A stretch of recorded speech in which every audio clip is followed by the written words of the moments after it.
In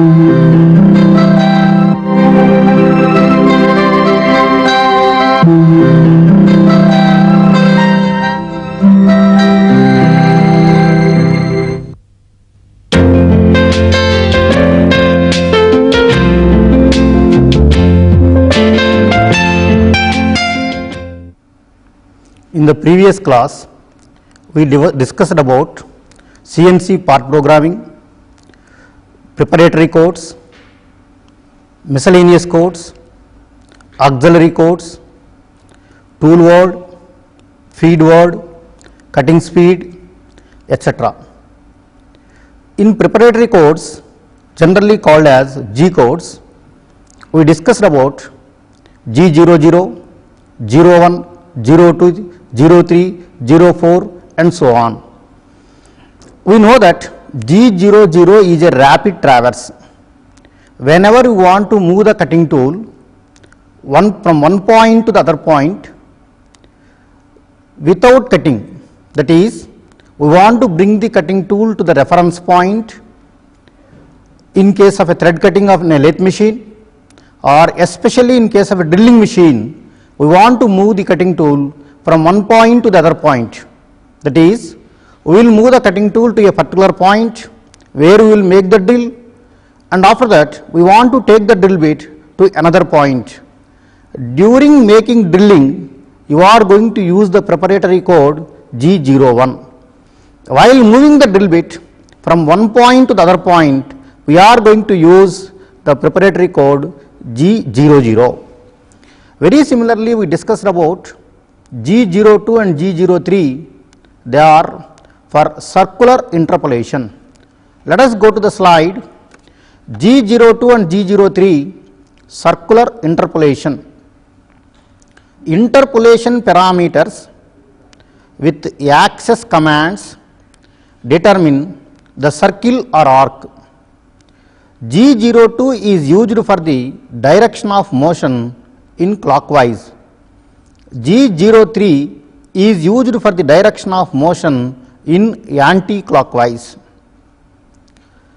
Now you consider the circular interpolation preparatory function G02 and G03.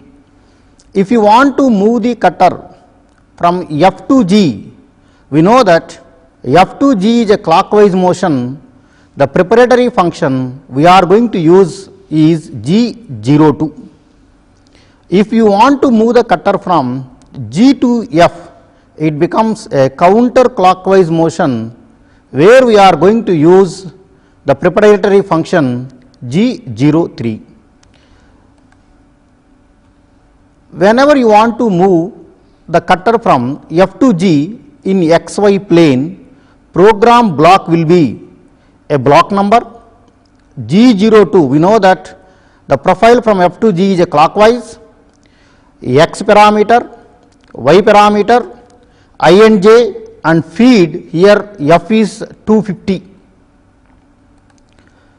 If you want to move the cutter from G to F in XY plane, the preparatory function used is G03. We know that G03 is for clockwise, anti-clockwise circular interpolation. Now, circular interpolation by specifying radius N5, G03, G90, X60, Y15, R15 and EOB. This is one block of part programming. N5 is a block number, G03 is a circular interpolation function for counterclockwise, G90 for absolute dimension, X60 the parameter, otherwise the value of x is 60 and coordinate value of y is 15 and the radius of the pocket is 15, where tool moves from P1 to P2. The next block is N10, G02, X45, Y30, R15 end of block. The only difference is in the above block we used G03 which is for counterclockwise circulation. In the present block G02 which is for circular interpolation. Here in the two blocks we are using R, this parameter R denotes the radius of the arc or radius of the circle. Let us consider the point P1 to P2. This is the radius. If you want to traverse from P1 to P2, it becomes an anti-clockwise rotation. So, the circulatory interpolation function we have to use is G03. If you want to make your cutter to travel from point P2 to point P1, it becomes a clockwise rotation. The preparatory function used is G02. Whenever you want to specify a circular interpolation from P1 to P2 or P2 to P1, we have to specify the block number, preparatory function for circular interpolation, the value of x coordinate, the value of y coordinate and the radius r. The next is G04 dwell function. There are certain situations where there is a need to move the cutter without displacement in any direction for some time. We simply call it as dwell. So, dwell is nothing but a period where the cutter is in motion, but the workpiece is in stationary. Let us consider a chamfering operation or a finishing operation on the end face. Once the cutting operation is over, we will keep the cutting tool there for some time. We simply call it as a dwell period. So, dwell period is a period during which the cutter is in action, but there is no displacement of the workpiece. Now, we will go to the 0 points and reference point. The part program is developed in reference to these points. Here actually 0 point or reference point is the base for part programming. We know that the cutter has to travel some p units in x direction, q units in y direction. From which point it has to take p units, or from which point it has to take q units. So, for that we have to take a reference point. We most commonly call this reference point as a datum point. So, without fixing the reference point, it is practically impossible to denote the coordinates for any job. It is not possible for you to develop the part programming. So, the first step while developing the part programming is fixing the reference point or a datum point on the job. And there are the different reference points. One is a machine 0, next is a work 0, next is 0 shift. What do you mean by machine 0 and what do you mean by work 0? Machine 0 is nothing but the reference point fixed on the machine, which is machine specific, and this point is going to be specified by the manufacturer. Next is a work 0. While developing the program for a given product, the part programmer will specify a particular point on the job or on the workpiece. We will call that 0 as a work 0, reference 0 or datum 0. Generally, reference 0, datum 0 will coincide with work 0 to have an effective part program. Next is 0 shift. What do you mean by 0 shift? Actually, you are fixing a particular point as a work 0 in on the job. In the next job, you want to use the same program, but you want to make this particular set of operations on somewhere else in the job. That means the set of pocket you want to manufacture here, you want to manufacture the pocket of same size, but not at this place, and you want to make the pocket at some other point on the job. Then we simply shift the 0 or we will shift the reference point from the previous point to another point which is compatible to the next pocket. We will call this as a 0 shift. So, what sort of advantage is there with 0 shift? Once you fix the work 0 and you are developing a part programming, whenever you want to have the same operation at somewhere else in the job, then simply by shifting, by going for a zero shift, it is possible for you to get the same operation to be performed on the job. So, this is the advantage with a zero shift. Next is canned cycles. Canned or a fixed cycle is a set of instructions inbuilt or stored in the system memory to perform a fixed sequence of operations. Canned cycles are playing a major role in CNC part programming. Canned cycles are denoted with G codes from 79 to 84. Here every number is having a specific cycle code. Then what is the advantage one is going to get with these canned cycles? Canned cycle constitutes a set of operations. Whenever you want to have a thread cutting, we know that it is not possible to have a complete thread profile in a single stroke. At first we have to move your cutting tool or a threading tool on the job from one point to the other point, and after that once again the cutting tool will come to its original position. Then by increasing the depth of cut, it has to travel from this point to the another point. Similarly, it has to perform 3 or 4 operations. So, whenever it performs the 3 operations from one end to the other end, then only you will get a complete thread profile on the job. These sequence of steps will be stored as a program. We simply call it as a canned cycle. Then what is the advantage of the canned cycle? While writing the part program, no need to specify how many number of times the cutting tool has to travel from one point to the other point. Simply we will specify the depth of cut you want to have and depth of thread profile we want to have and the length of thread we want to have on the job. These specifications are sufficient.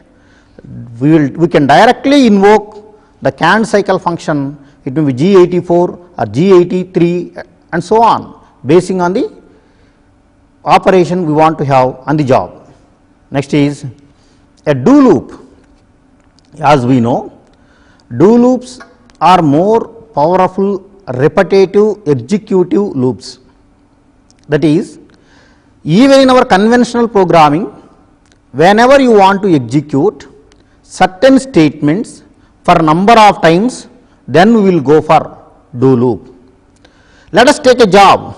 Here you want to make 10 holes of same diameter, but it is not possible for you to perform the hole with a single drill bit. You want to have a hole of 40 mm. At first you are making a hole of 10 mm. Let us take we are going for 25 mm. And after that you are making 40 mm hole. That means you are in a position to get a single hole by using 3 drill bits.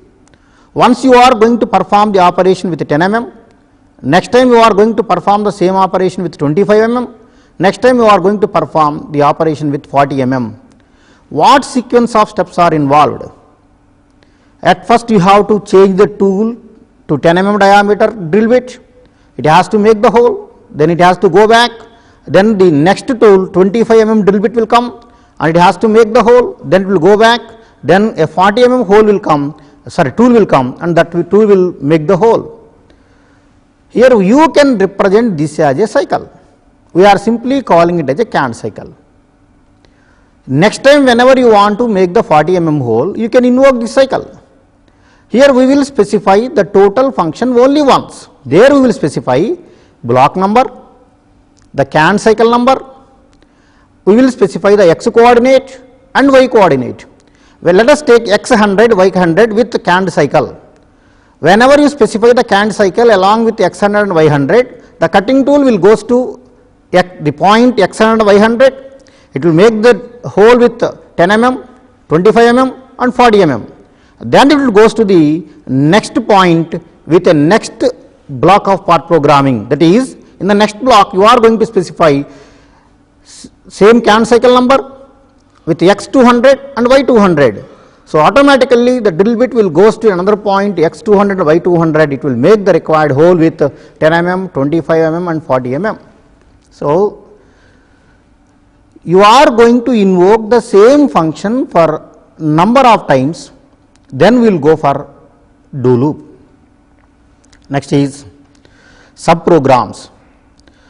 Subprograms are the programs which can be developed and can be stored in the CNC system, and you can invoke that subprogram wherever you want to have.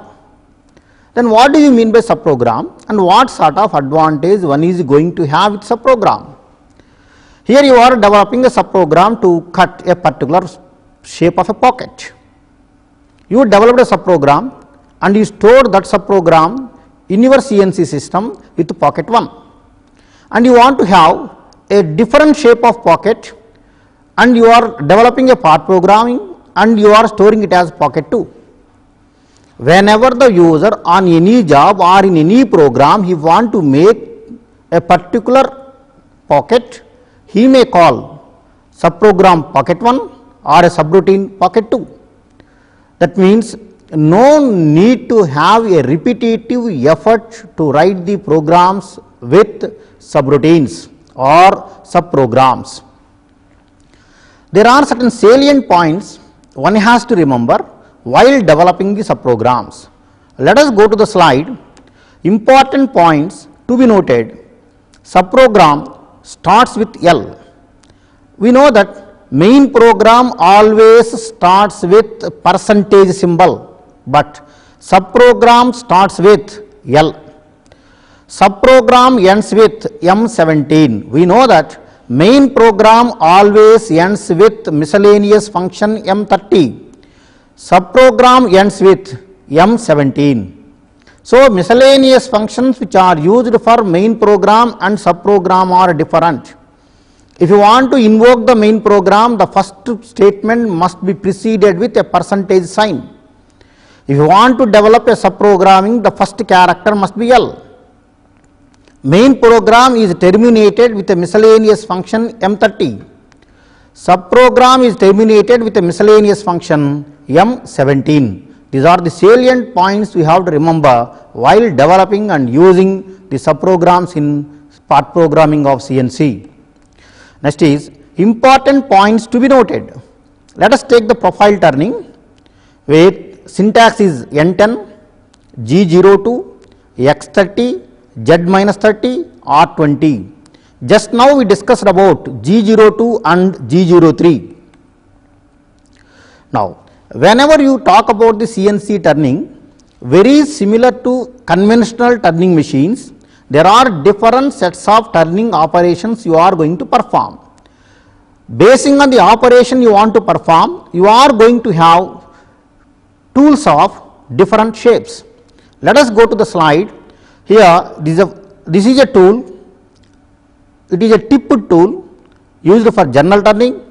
This is a tool profile for threading, a tool profile for grooving and parting, this is a tool profile for boring bar, and this is a drill bit, and this is for custom operations. Now, axis in lathe machine. Let us take this as a headstock and this is job. We know that a lathe machine will have only two axes, X and Z. Let us take a milling machine or a drilling machine having three axes, X, Y and Z. Now then what is X axis, what is Y axis and what is Z axis? Without knowing the axis, without knowing the representation of axis, that is whether it is a positive or negative, one cannot write part programs. So whenever you want to develop the part programming, one should have a perfect idea regarding the axis and the representation. Now let us go to the slide. So this is a Z axis. So here this is a plus Z, this is a minus Z. Then what is a plus Z and what is a minus Z, and what is the simple method to represent it? Only one thing you have to remember.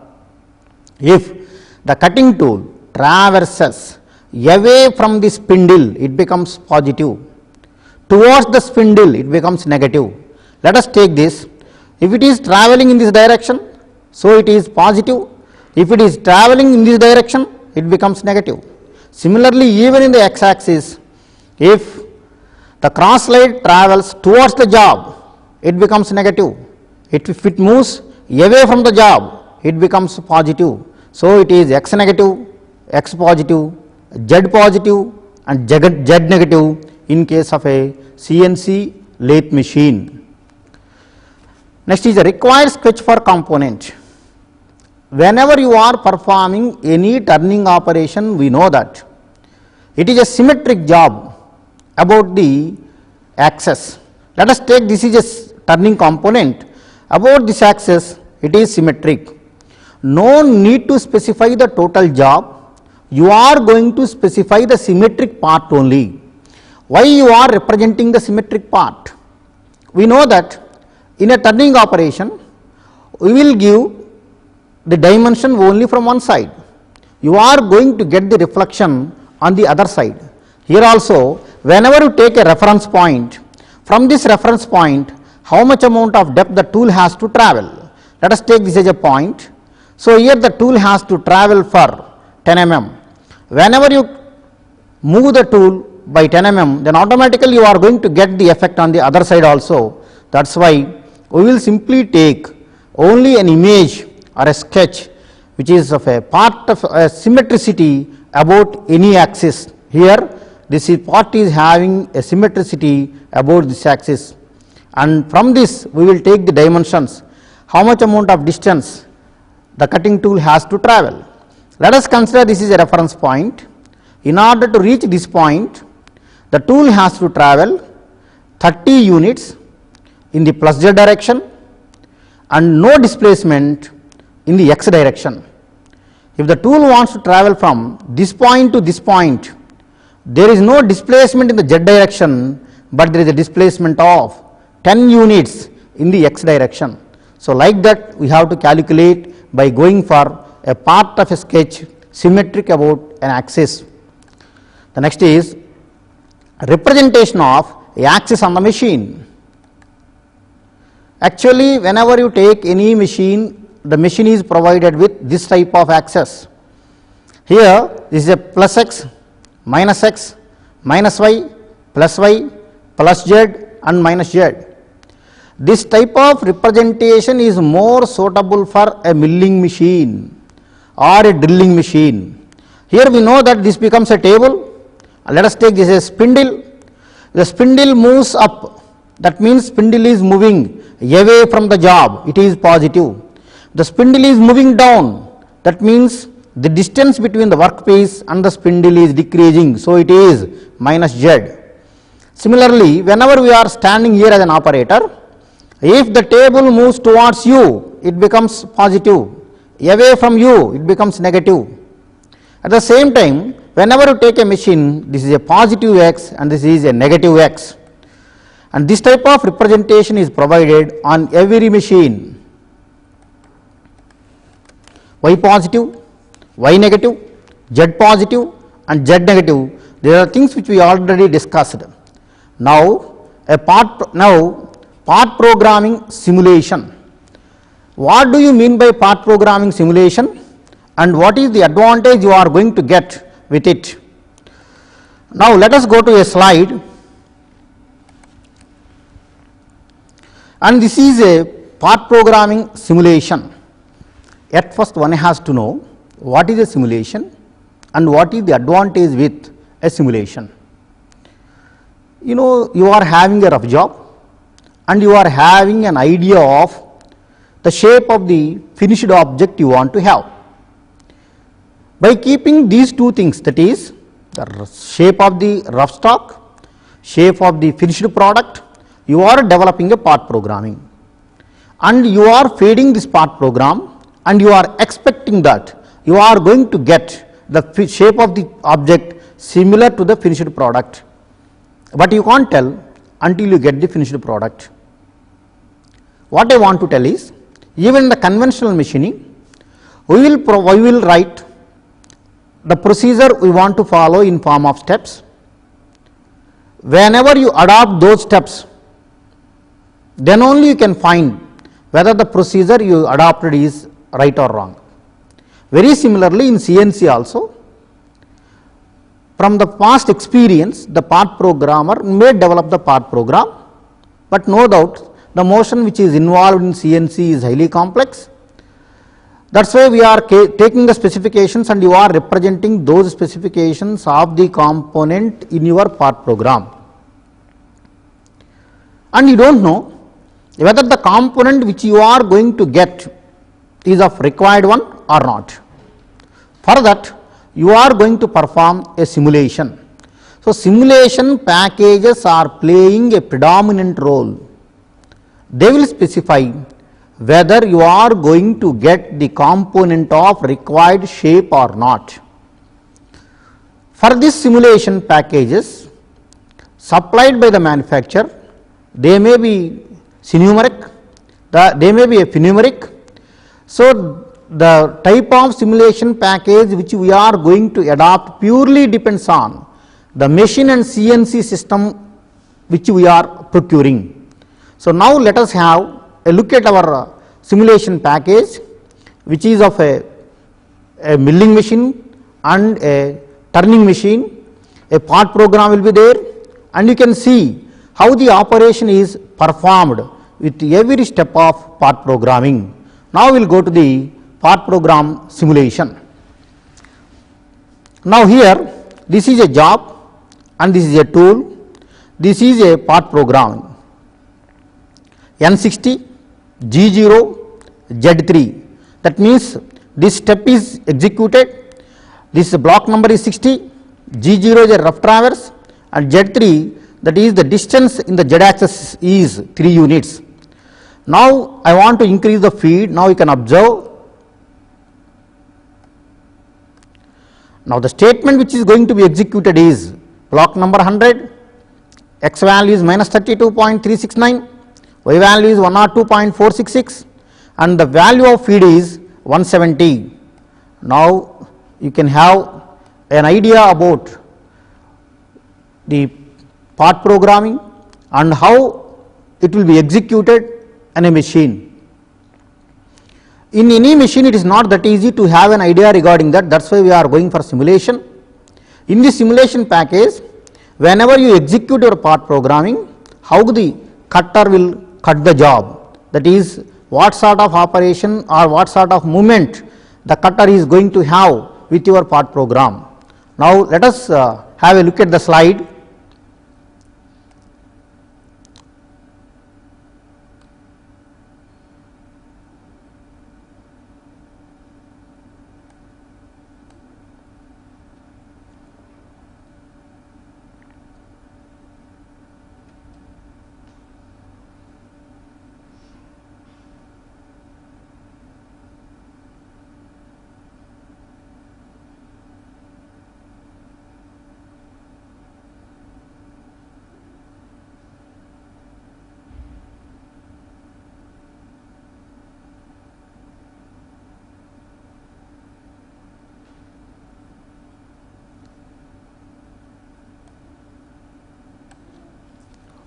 Till now, we had a look at the milling machine and we are having a job and there is a cutter and how the cutter is moving with the sequence of statements we are having on the screen. Now, let us go to the slide. Actually, these are nothing but our part programming statements, and whenever you execute statement by statement, how the cutting tool will travel. So, for that we will have another simulation model for our turning machine, that is a lathe machine.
Right. This is the model we performed on CNC. So, it is a simulation package. Here there are number of part programming steps, and for each step how the cutter will move.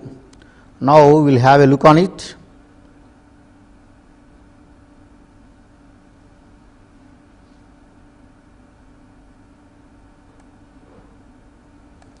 Now, this is what a part programming simulation. So, in advanced softwares are already available.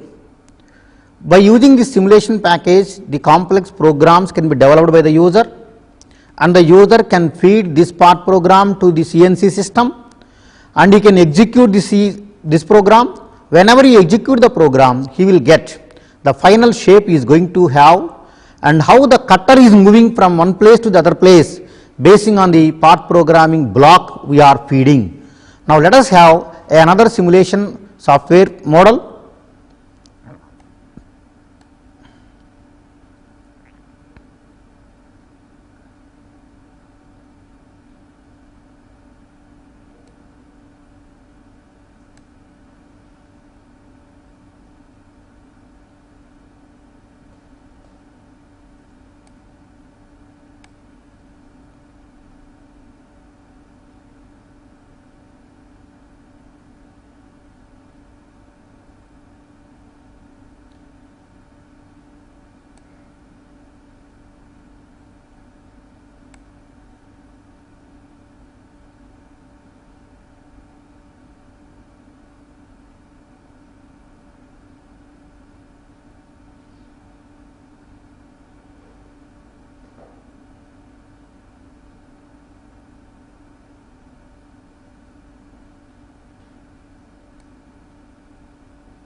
Now, let us see this part programming simulation.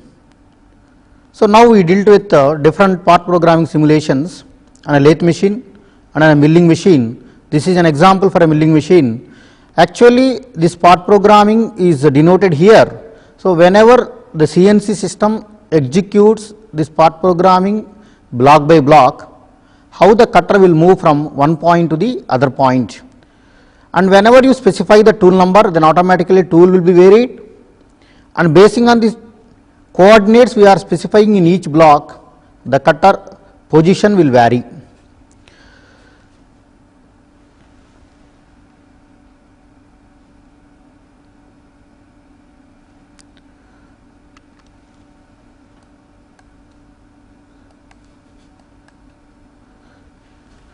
Now, we had an idea regarding this part programming simulation till now. So, that means whenever a part programmer develops a part programming, he is not going to enter that programming directly to the machine. At first, he has to check whether this part program is functioning well or not, otherwise either it is giving the correct output or not. Once it gives the correct output, he may feed the part program to the CNC system, then he will perform dry run. Then what do you mean by dry run? In case of a dry run, he will feed the part program to the computer, but the cutter never come in contact with the workpiece. Cutter will be there in the air. By keeping the cutter in the air, he will execute the part program. then the cutter will trace a path. He will check during this motion whether this cutter is interacting with any fixtures or clamping bolts. If there is no interference, then the part programmer or then the operator will execute the program on the machine. So that is the difference between a simulation and dry run. In case of a simulation package will tell whether the output you are going to get if you execute your part program is as per your requirement or not. In case of a dry run, the part program will be fed to the computer, CNC system will execute the part program. By executing the part program, the cutter will travel over the job, but the cutter will be kept at some distance from the surface of the job. Now we will go to the next slide, where it is a milling cutters. Whenever you see the different types of milling cutters, very similar to the conventional machines, a flat mill, a spear mill, bull mill, face mill, radius mill, chamfering mill, slot mill, taper mill, etc. There are different types of milling cutters. You know, there will be a turret. Previously, even the simulation or while developing the part programming, you know the tool turret. There is a need to use number of tools. That is, whenever you want to make a drill of 40 mm, at first you are decided to make 10 mm hole, 25 mm hole and 40 mm hole. That means three tools are required. One is of 10 mm diameter, 25 mm diameter and 40 mm diameter. These three tools will be arranged in the turret, which is there here. Most colloquially we will call this as a tool holder. A multiple CNC tool holder it is. So this tool holder can hold number of tools, but here in this example it is having a capability to hold 10 tools. Next is a CNC trainer milling machine. So trainer milling machine, actually we developed some slides with the help of the CITD, Central Institute of Tool Design. We can specify the axis. The first thing is first step in machining, that is fixing reference 0. So just now we discussed there are different zeros or reference points, machine 0, work 0. Machine 0 is specified by the manufacturer, work 0 is specified by the programmer. So work 0 is also called as a datum point or a reference point. Whenever you want to perform any manufacturing operation, at first we have to see that the reference point must be accurately fixed. Next is 0 offset. Then what do you mean by 0 offset? We already discussed. So once you develop your part programming by keeping one reference point, by keeping a reference point you can have a pocket here, but on the same job you want to have a pocket here. For that the total coordinates are changed. In this situation, without changing the part program, you can move the reference point or a datum point from the present position to the required point or required position. We are calling this as offset or 0 offset. Now let us go to a part program which we executed, different blocks. Let us take the block number 10, G0, rapid traverse, G90, absolute dimensioning, T1 and D1 functions. T1 is the tool number 1, D is a compensation, M3 it is a spindle start, S1000 it is a cutting speed. So we developed a part programming, and actually whenever you execute this part program, the finished shape you are going to get is this one. The shape of the finished component is like this. So, models developed by CNC trainer at CITD. So actually there are different models which are developed by using this trainer CNC machines, that is a CNC milling machine at CITD, and some of the components are very complex and we can have a look on it.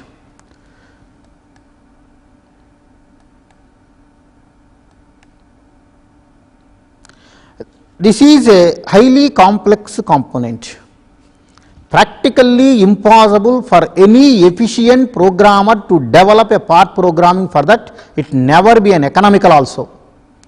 Actually, the CITD people used some advanced technology in order to develop the part programs here.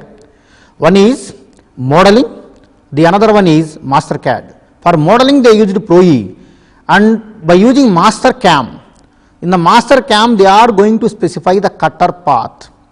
Once they specify the cutter path to have this particular complex shape, then automatically MasterCams can generate the required part program.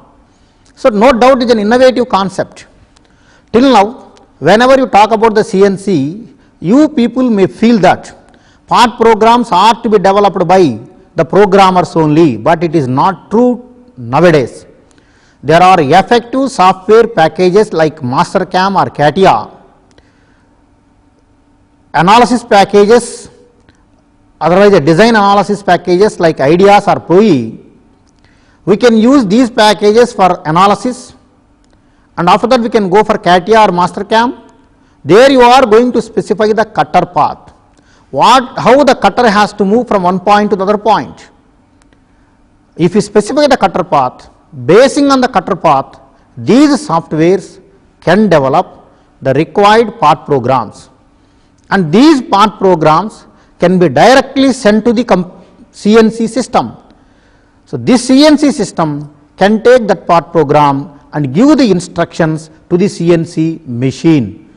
Because of these advanced softwares and advanced technology interfaced with the CNC machines, whatever may be the complexity of the component, part programs can easily be developed, and by using these part programs, the components of any shape can be manufactured with CNCs. Let us go to the slide. So this is another complex shape.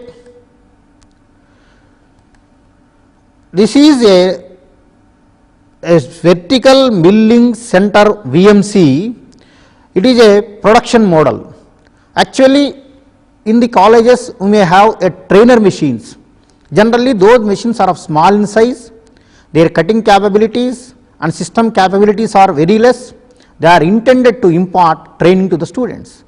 But whenever you look at this slide, this is nothing but a vertical milling center which is intended for mass production. So till now we discussed about the total aspects of CNC machines. So what are the components of CNC machine? What is an NC? What is a hardwired circuit? What is a software circuit? Advantages of CNC over NC? Differences between CNC and NC? What is DNC? Difference between CNC and DNC? What type of advantages one can get with the DNC? What is a diagnosis, monitoring, interfacing? What is a part programming?